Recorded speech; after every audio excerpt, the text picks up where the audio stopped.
Fabian Picardo said he was very proud of the work the government has done to ensure Gibraltar is included in the transitional arrangements. He said the government would need to consider what part of the future agreements are of benefit to Gibraltar and which aren't.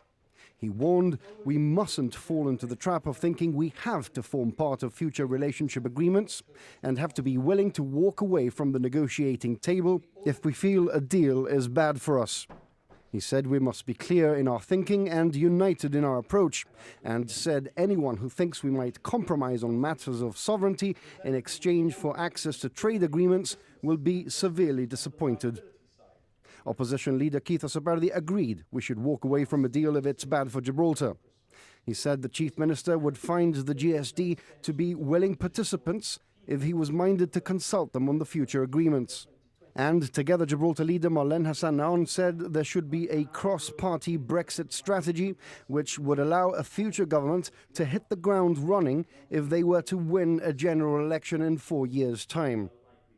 Parliament then turned to question time, with the bulk of questions dealing with housing. There are just under 900 people on the housing list at the moment, the vast majority on the 1RKB list. 108 of these were on the housing list when the GSLP Liberals were elected in 2011, a matter which gave rise to some heated debate in Parliament.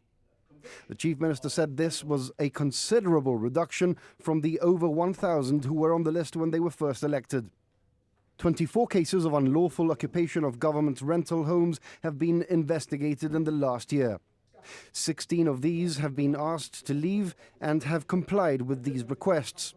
3 have been the subject of court evictions, and 5 were found to be occupying legally.